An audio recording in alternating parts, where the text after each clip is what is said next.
प्रेम एक ऐसी भावना है जिसे हम अनुभव करते हैं। प्रेम का मतलब विश्वास भी हो सकता है, जो किसी के प्रति हमारे स्नेह को दर्शाता है। पर यदि प्रेम में धोखा मिले तो इंसान पूरी तरह से टूट जाता है और उसका दिमाग कुछ भी सोच नहीं पाता। रिश्ते निभाना हर किसी के बस की बात नहीं है और हम ऐसे रिश्तों को पहचान नहीं पाते हैं। निशी एक फैशन डिजाइनर थी और अनिकेत एक कंपनी में सेल्स मैनेजर का काम करता था। निशी और अनिकेत एक दूसरे को कॉलेज से जानते थे और एक दूसरे से प्यार करते थे। उनके रिलेशन को लगभग 6 साल हो गए थे और अब निशी अनिकेत से शादी करना चाहती थी। पिछले महीने अनिकेत का प्रमोशन हुआ तो इसी कारण उसे दूसरे शहर में शिफ्ट होना पड़ा। जाने से पहले वो निशी से मिला था। निशी बहुत उदास थी कि अब वो दोनों मिल नहीं पाएंगे, लेकिन निशी ने अनिकेत को कभी मना नहीं किया। उसके जाने से वो चाहती थी कि अनिकेत अपने कैरियर में आगे बढ़े और यही सोचकर उसने खुशी खुशी अनिकेत को जाने दिया था। वो दोनों एक दूसरे को रोज फ़ोन करते थे और घंटों बातें करते थे। निशी उससे उसके एक नए काम, नई जगह के बारे में पूछती रहती कि सब कैसा है उधर, वो समय पर खाना खाता है या नहीं और काम में ध्यान लगता है या नहीं।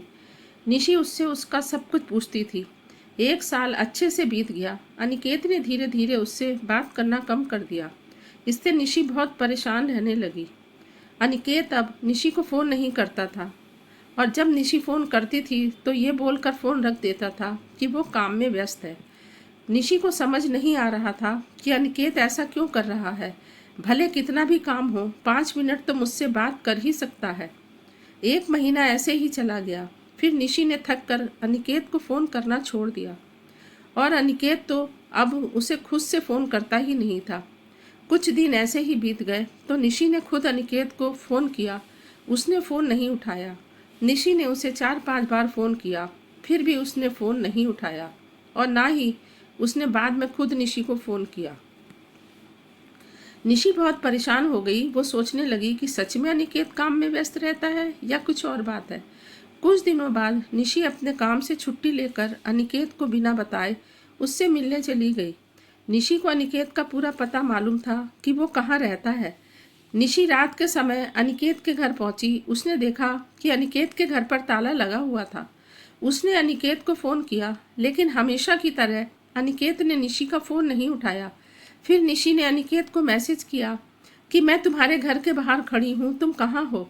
थोड़ी देर बाद अनिकेत ने फ़ोन किया और उसे बहुत डांटा कि तुम बिना बताए क्यों आ गई इधर, किसने बोला था तुम्हें इधर आने के लिए, और फ़ोन रख दिया। उसने निशी की कोई बात नहीं सुनी। निशी उसके घर के बाहर ही बैठ गई कि शायद अनिकेत को ऑफिस में बहुत काम हो और मैं बिना बताए आ गई। इसीलिए वो गुस्सा हो गया और वो उसके घर के बाहर ही बैठकर उसका इंतज़ार करने लगी। सफ़र में निशी बहुत थक गई थी और उधर बैठे बैठे निशी की आंख लग गई और वो सो गई। सुबह उसकी आंखें खुली तो उसने देखा कि अनिकेत अभी तक घर नहीं आया। उसने फिर से अनिकेत को फ़ोन किया। फ़ोन उठाते ही अनिकेत बोला, क्या है, तुम मुझे बार बार क्यों फ़ोन कर रही हो। निशी बोली, तुम कहाँ हो, रात भर तुम घर नहीं आए, मैं तुम्हारे घर के बाहर कल रात से तुम्हारा इंतज़ार कर रही हूँ। अनिकेत गुस्से में बोला, तुम चली जाओ, मैं नहीं आ सकता। निशी की आंखों में आंसू आ गए। निशी बोली, क्यों कर रहे हो ऐसे, मेरी क्या गलती है, ये तो बताओ। अनिकेत बोला, तुम जाओ, मुझे तुमसे कोई बात नहीं करनी, और फिर फ़ोन रख दिया। निशी बहुत रोने लगी। उसके पास वापस जाने के अलावा कोई रास्ता नहीं था। वो अनजान शहर में अनिकेत को कैसे और कहाँ ढूंढती। फिर उसने सोचा कि अनिकेत के पड़ोसियों से एक बार पूछ ले कि अनिकेत यहीं रहता है ना, कहीं और शिफ्ट तो नहीं हो गया है। उसने पूछा तो उसे पता चला कि पिछले 1 महीने से अनिकेत यहाँ रहता ही नहीं है।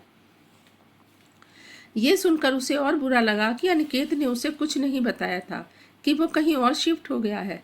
पहले नहीं बताया था, ठीक है, लेकिन अब जब मैं यहाँ आ गई हूँ फिर भी उसने कुछ नहीं बताया और ना ही मिलने आया, तो वहाँ से अपने घर लौट गई।